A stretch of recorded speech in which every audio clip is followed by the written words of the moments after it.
సార్వత్రిక ఎన్నికల నేపథ్యంలో కాంగ్రెస్ పార్టీ పల్నాడు జిల్లా చిలకలూరిపేట ఎమ్మెల్యే అభ్యర్థి ఎం రాధాకృష్ణ, నరసరావుపేట ఎంపీ అభ్యర్థి అలెగ్జాండర్ చిలకలూరిపేట మండలంలోని వేలూరు, బొప్పుడి, యాండ్లపాడు మండలాల్లోని కారుచోల, వంకాయలపాడు గ్రామాల్లో ఎన్నికల ప్రచారం నిర్వహించారు. ఈ సందర్భంగా వారు హస్తం గుర్తుపై ఓటు వేసి తమను గెలిపించాలని ప్రజలను కోరారు. అలాగే కాంగ్రెస్ ప్రభుత్వంలో పేద ప్రజలకు అందిన లబ్ధిని వివరించారు. కార్యక్రమంలో పార్టీ పట్టణ అధ్యక్షుడు ప్రసన్న, నాయకులు, కార్యకర్తలు పాల్గొన్నారు. చిలకలూరిపేట నియోజకవర్గంలో చైతన్యానికి ప్రతీక, సామ్యవాద భావాల కిల్ల, కమ్యూనిస్టుల కంచుకోట, ఆనాటి నుంచి ఈనాటి వరకు కూడా ఒక పవిత్ర సిద్ధాంత బద్ధులై కొనసాగేటువంటి సుశిక్షితులైనటువంటి కార్యకర్తలు కలిగినటువంటి గ్రామం, నమ్మిన సిద్ధాంతం కోసం అహరహం శ్రమించేటువంటి గ్రామం చిలకలూరిపేట అనేటువంటి చైతన్యవంతమైన నియోజకవర్గంలో జరిగిన తొలిసారి ఎన్నికల్లో మీ గ్రామం నుంచి మీ ఆశీర్వాదంతో శాసనసభ్యులుగా కీర్తి చేట్లు కరణం రంగారావు గారిని ఎన్నుకొని కమ్యూనిస్టుల ఖిల్లాగా ఈ ప్రాంతాన్ని ప్రపంచానికి చాటి చెప్పినటువంటి కమ్యూనిస్టు యోధులారా, మీ అందరికీ పేరు పేరున భారత జాతీయ కాంగ్రెస్ పార్టీ తరఫున హృదయపూర్వక నమస్కారాలు తెలియజేస్తున్నా. ఈ నెల 13వ తేదీన సార్వత్రిక ఎన్నికలు జరుగుతూ ఉన్నాయి. ప్రతి 5 సంవత్సరాలకు ఒకసారి ఎన్నికలు జరుగుతాయి.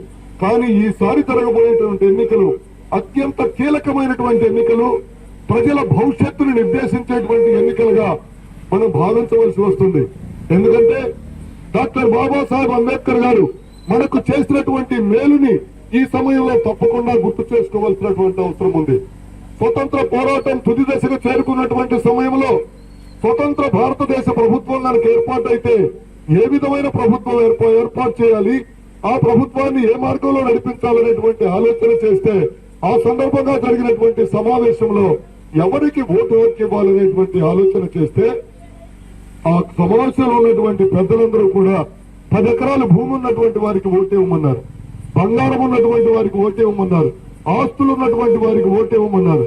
కానీ డాక్టర్ బాబాసాహెబ్ అంబేద్కర్ గారు ఒక్కరే మానసికమైనటువంటి స్థితి బాగున్నటువంటి 21 సంవత్సరాలు నిండిన ప్రతి ఒక్క వయోజనుడికి కూడా ఓటు హక్కు ఇచ్చి ఆ ఓటు హక్కు ద్వారా ప్రజాస్వామ్యాన్ని కాపాడమని ఎలుగెత్తి చాటినటువంటి మహానేతకి మనం ఒక్కసారి జోహార్లు అర్పించవలసినటువంటి అవసరం ఉందని చెప్పి తెలుగు.